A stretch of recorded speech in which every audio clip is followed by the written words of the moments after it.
সবচেয়ে গুরুত্বপূর্ণ বিষয় যেটা বাংলাদেশে এখন আলোচনায়, যে বিজয় দিবস বলেন, মুক্তিযুদ্ধের ইতিহাস বলেন, এটা নিয়ে অনেক আলোচনা হচ্ছে। আমার প্রশ্ন হলো, এই মুহূর্তে বাংলাদেশের বিজয় বলেন বা মুক্তিযুদ্ধ বলেন,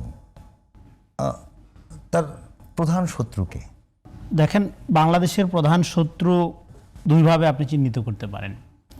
এক হলো বাংলাদেশের ভেতরে যারা থাকে, এজেন্ট হিসাবে কাজ করে, আর বাংলাদেশের বাইরে।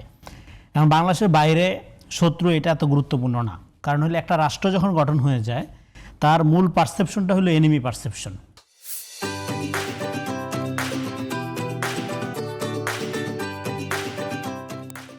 আমরা অপরাপর রাষ্ট্রকে সম্ভাব্য শত্রু জ্ঞান করি বলেই আমরা একটা আলাদা রাষ্ট্র গঠন করেছি। ফলে রাষ্ট্র কনসেপ্টের মধ্যে বন্ধু রাষ্ট্র বলে কোনো কনসেপ্ট নেই, হইলে তাহলে আলাদা রাষ্ট্র দরকার নেই। ফলে আমাদের এখানে পররাষ্ট্র নীতির ক্ষেত্রে কারোর সাথেই শত্রুতা নয়, সবার সাথে বন্ধুত্ব, যে নীতি, এটা রাষ্ট্র বিরোধী নীতি। এই নীতি থেকে সরে এসে যেটা পলিটিক্যাল সায়েন্সের বেসিক কথা, যে একটা রাষ্ট্র আলাদা রাষ্ট্র হয় এনিমি পারসেপশনের উপর ভিত্তি করে, নট ফ্রেন্ড পারসেপশনের উপরে। তার মানে সে রাত দিন যুদ্ধ করবে তা না, কিন্তু সে মাথায় ধইরা নিবে যে সবাই আমার শত্রু, তার সঙ্গে মিলছে না। হ্যাঁ, সবাই আমার শত্রু, আমার স্বার্থকে প্রাধান্য রেখে আমি এবার পররাষ্ট্রনীতি করব, আমি এবার বাণিজ্য বাড়াবো, আমি ইন্ডিয়ার সাথে সবচেয়ে ভালো সম্পর্ক করব, কিন্তু মাথায় এটা রেখে যে সে আমার শত্রু, নট বন্ধু। হ্যাঁ, আমি চীনের সাথে সবচেয়ে ভালো সম্পর্ক করব, আমেরিকার সাথে করব, এটা মাথায় রেখে যে সে আমার সম্ভাব্য শত্রু, নট বন্ধু।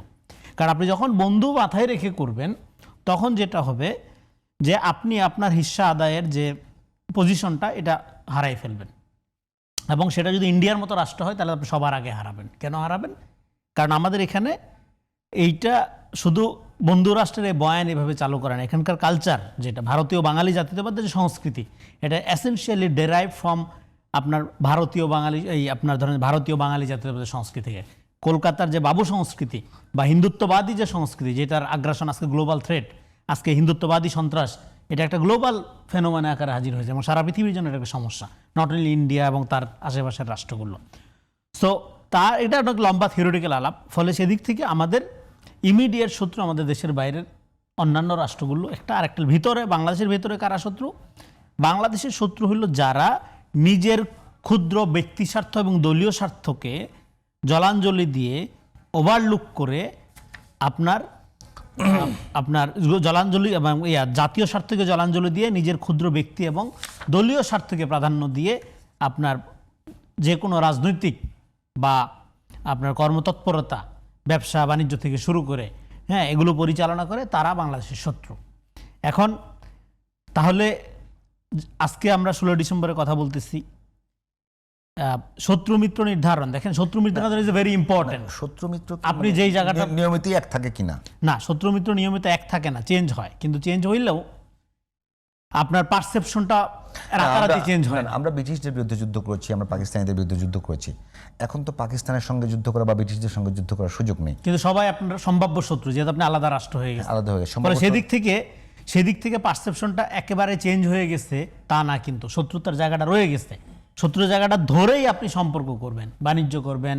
হ্যাঁ, আপনি আপনার যে আত্মমর্যাদা বোধ, আপনার যে হিস্সা, আপনার যে স্বার্থ, সেটাকে প্রায়োরিটি দিয়ে আপনি সম্পর্কের ক্ষেত্রে অ্যাগ্রেসিভ ভূমিকাও নিতে পারেন, অসুবিধা নেই। কিন্তু আপনি গুরুত্বপূর্ণ যে জায়গাটা, যে জায়গা থেকে আপনি প্রশ্নটা করলেন, তাহলে এই যে আমরা 54 বছরেও আমাদের রাষ্ট্রটা দাঁড়াই নেই। কেন দাঁড়াই নেই? কারণ হইল আমরা মানে পলিটিক্সের বেসিক যে কথাটা, আরেকটা বেসিক কথা, সেটা হলো যে পলিটিক্স কি। কার্ল স্মিথ বলছে যে আপনি শত্রু মিত্রকে আইডেন্টিফাই করা হলো পলিটিক্স, কিন্তু আমরা শত্রু মিত্র আইডেন্টিফাই করতে পারি নাই। আমরা যে সবচেয়ে পটেনশিয়াল শত্রু, সবচেয়ে ইন্টিমেট এনিমি, তাকে আমি বন্ধু মনে করে বসে রয়েছি 54 বছর ধরে। তো এই জন্য পলিটিক্সই দাঁড়ায়নি। তো ফলে পলিটিক্সের প্রাইমারি সূত্র হলো শত্রু মিত্র বিষয়ে ভেদ জ্ঞান থাকা। সো এইটা আপনার খুবই গুরুত্বপূর্ণ প্রশ্ন। ফলে জাতিগত ঐক্য বলেন, ন্যাশনাল সমৃদ্ধ বলেন, বা আমাদের বাংলাদেশি জাতীয়তাবাদের যে ভিত্তি, এটা সার্বিক জাতীয়তাবাদ। এই জাতীয়বাদটা বাঙালি জাতীয়তাবাদের মতো ট্রাইবাল, কলোনিয়াল, মানে আপনার পশ্চাৎপদ, এবং এটা হলো আপনার এই যেটাকে বলে যে রেসিয়াল না, রেসিয়াল ইন এ সেন্স আপনার ইউরোপের সেন্সে না, গোত্রভিত্তিক না, এটা মানে টুঙ্গি পাড়ার মতো না। তো এটা সার্বিক জাতীয়তাবাদ। আপনি যে কোনো জনগোষ্ঠী বাংলাদেশি পরিচয়ে গর্বিত।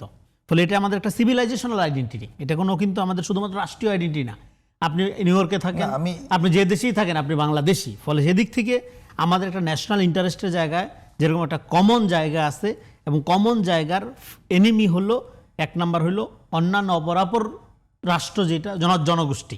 ভারতের জনগণ আমাদের শত্রু না, দিল্লির কাঠামো আমাদের শত্রু, পাকিস্তানের জনগণ আমাদের শত্রু না, পাকিস্তানের শাসন এই আপনার এই যে আপনার শাসক গোষ্ঠী, কিলার গোষ্ঠী, তারা আমাদের শত্রু। সো জনগণ না।